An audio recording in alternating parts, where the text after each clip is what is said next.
lomba loh. Lomba apa? Lomba bikin novel sejarah. Novel sejarah itu apa sih? Nah, ya udah ya, nanti nonton di video ini. Oke. Kakak, apa sih pengertian novel sejarah? Novel sejarah adalah novel yang di dalamnya menjelaskan dan menceritakan fakta kejadian masa lalu yang menjadi asal muasal atau latar belakangnya terjadinya sesuatu yang bernilai kesejarahan, bisa bersifat naratif dan deskriptif. Untuk selanjutnya ada contohnya yang akan dijelaskan oleh teman saya. Di contoh-contoh novel sejarah: 1. Arus Balik dan Mangkir karya Pramoedya Ananta. 2. Kemelut Majapahit karya Singgi Hadi Mintarja. 3. Roro Mendut versi Mangunwijaya. 4. Roro Mendut versi Aji Prosidi. 5. Bumi Manusia Jejak Langkah Anak Segala Bangsa dan Rumah Kaca karya Pramoedya Ananta Toer. 6. Kuatar ke Gerbang karya Ramadan. 7. Novel Pangeran Diponegoro menggagas Ratu Adil dan Remi Silando. 8. The Da Vinci karya Dan Brown. Yang berikutnya ada rekon. Yang pertama, rekon pribadi. Rekon pribadi adalah novel yang membuat kejadian dan penulisnya terlibat secara langsung. Yang kedua, ada novel faktual. Novel faktual adalah novel yang membuat kejadian faktual seperti eksperimen kuliah, laporan polisi, dan lain-lain. Yang ketiga, rekon imajinatif. Rekon imajinatif adalah novel yang membuat kisah faktual yang dihayalkan dan dijelaskan secara rinci. Di sini kita akan membahas struktur novel sejarah. Yang pertama ada pengenalan situasi cerita ataupun orientasi ataupun exposition. Dalam bagian ini pengarang memperkenalkan setting cerita baik waktu, tempat maupun peristiwa. Selain itu orientasi juga dapat disajikan dengan mengenalkan para tokoh, menata adegan dan hubungan antar tokoh. Nah, yang kedua, pengungkapan peristiwa. Dalam bagian ini disajikan peristiwa awal yang menimbulkan berbagai masalah, pertentangan, ataupun kesukaran-kesukaran bagi para tokohnya. Yang ketiga, menuju konflik atau rising action. Terjadi peningkatan perhatian, kegembiraan, kehebohan, ataupun keterlibatan berbagai situasi yang menyebabkan bertambahnya kesukaran tokoh. Nah, yang keempat ada puncak konflik atau turning point atau juga komplikasi. Bagian ini disebut pula sebagai klimaks. Inilah bagian yang paling besar dan menebarkan. Pada bagian ini ditentukannya perubahan beberapa tokohnya. Misalnya apakah dia kemudian berhasil menyelesaikan masalahnya atau gagal. Yang kelima, penyelesaian, evaluasi, atau resolusi.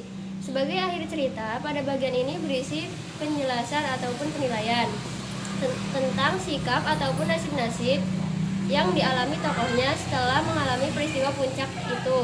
Pada bagian ini pun sering pula dinyatakan wujud akhir dari kondisi ataupun nasib akhir yang dialami tokoh utama. Nah, yang terakhir, yang keenam ada koda. Bagian ini berupa komentar terhadap keseluruhan isi cerita yang fungsinya sebagai penutup. Komentar yang dimaksud bisa disampaikan langsung oleh pengarang atau dengan mewakilkannya pada seorang tokoh. Hanya saja tidak setiap novel memiliki koda. Bahkan novel-novel modern lebih banyak menyerahkan kesimpulan akhir ceritanya itu kepada para pembacanya. Mereka dibiarkan menebak-nebak sendiri penyelesaian ceritanya. Adalah kaidah kebahasaan novel sejarah. Yang pertama, ada menggunakan banyak kalimat bermakna lampau, dan yang kedua, menggunakan banyak kata yang menyatakan urutan waktu, konjungsi kronologi, temporal. Contohnya seperti setelah itu, sejak saat itu, mula-mula, dan kemudian. Yang ketiga, menggunakan banyak kata kerja yang menggambarkan suatu tindakan atau disebut juga kata kerja mental. Yang keempat, menggunakan banyak kata kerja yang menunjukkan kalimat tak langsung sebagai cara menceritakan tuturan seorang tokoh oleh pengarang. Misalnya, mengatakan bahwa, menceritakan, menurut, mengungkapkan, menanyakan, menyatakan, dan menuturkan. Yang kelima, menggunakan banyak kata kerja yang menyatakan sesuatu yang dipikirkan atau dirasakan oleh tokoh, atau disebut juga kata kerja mental. Contohnya, merasakan, menginginkan, mengharapkan, menambahkan, dan menganggap. Yang keenam, menggunakan banyak dialog. Hal ini ditunjukkan oleh tanda petik ganda dan kata kerja yang menunjukkan tuturan langsung. Yang ketujuh, menggunakan kata kerja sifat atau descriptive language untuk menggambarkan tokoh, tempat, atau suasana.